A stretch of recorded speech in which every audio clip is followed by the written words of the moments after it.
Black feminists argue that gender doesn't function in a vacuum and that gender studies must take into account there is no single category of women or men. Black feminists point out that some women are not only more privileged than other women, but also are more privileged than some men. This is related to the concept of double jeopardy. Frances Beale was a black feminist who in 1969 wrote Double Jeopardy to be black and female. What she means is that being a member of one minority group may have certain disadvantages, but being a member of multiple minority groups amplifies those disadvantages even more. While black feminists might focus on the disadvantages of being a racial minority and a woman, there are other disadvantaged groups that should be considered as well. For instance, advantages might be available to able-bodied people, native English speakers, people who are bilingual, people who are attractive, people who are fluent, and so on.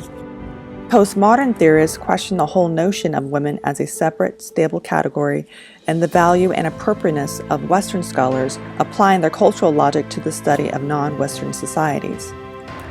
Did you ever think about this when you applied for a job or for school? You might wonder why you have to check a box to tell someone your sex or your race. Postmodern theorists would wonder about this too. Why do we want to differentiate between groups of people unless we want to treat them differently? Now we'll talk about sexuality. Much like gender differences, sexual practices vary across time and place, supporting the notion that sexuality is as much a social construct as gender. Some feminists see sexuality as an expression of the unequal distribution of power between men and women, and argue that women don't really choose heterosexuality but have it imposed on them by male-dominant society. Alfred Kinsey suggested that human sexuality was far more diverse than was commonly assumed. His own studies led him to believe that people were not exclusively heterosexual or homosexual, but could fall along a wide spectrum. Homosexuality, which refers to the social identity of a person who has sexual attraction to and/or relations with people of the same sex, is a concept or identity that emerged in the mid-19th century. Michael Foucault relates the emergence of the homosexual identity to the development of scientific disciplines and a desire to monitor and categorize people and behavior. Foucault also introduced the notion that self-surveillance is a form of social control. Pauline England discusses her research on hookup culture and romantic relationships among college students. Please watch this video as it's attached to your book code. Do you see evidence of hookup culture on campus or before this all changed? Is England right to suggest that this is a new thing? Or do you think that dating norms are dramatically different now than they were 10 or 20 years ago?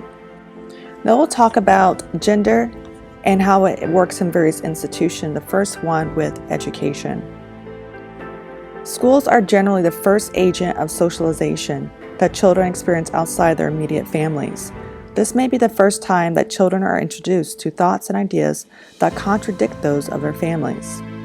Therefore, schools are a very important agent of socialization, and the messages that students receive in schools can certainly have a big impact on the way they think about themselves. Research shows that in school, teachers tend to favor boys in several ways. Boys receive more attention and instructional time. They're also more likely to be called on in class. They are posed with more challenging questions or tasks and are given more praise for the quality of their work. What message does that send to boys? What message does that send to girls? In addition, textbooks and other materials are used in schools that reinforce gender roles and stereotypes. Think about this. What are some gendered things that you learned in your schools? In what ways were boys and girls treated differently? I would like for you to watch the video if you have a daughter, talking about representation of girls or women in children's books. Gender inequality is also evident in the workplace. Women still face many challenges in the working world today, including unequal pay, sexual harassment, sexism, tracking to certain kinds of jobs, the feminization of jobs, the glass ceiling, and more. The income gap is getting narrower, but is still not equal. It is crucial to understand that What this means is that for a man and for women who are equally qualified, having the same education, same skills, and same experience, the woman is likely to be paid less than a man applying for the same position. When women do obtain positions that are typically dominated by men, they face enormous pressure. There is a sense that all women will be judged based on their performance, and they are often caught in a catch-22 with regard to their behavior. If they act just like a man, they're seen as unfeminine and somehow unattractive. If they exhibit more feminine qualities, they're seen as not tough enough. Whereas men working in female-dominated fields don't seem to face the same scrutiny and challenges. In fact, studies show that such men advance more quickly, such as advancing via the glass escalator, than their female counterparts. I would like for you to watch the video, A Glass Ceiling. So reflect upon this. What are some examples from your own life where you or those around you perform or do gender? Why do you think those or those around you perform gender in this way? How would others react if you or someone you know suddenly stopped doing these things? Next, I want you to watch the last video provided in your resources with the code from your book. Internet dating is a major resource for people looking for potential partners with a seemingly unlimited pool. What are the similarities and differences between dating online compared to dating in person?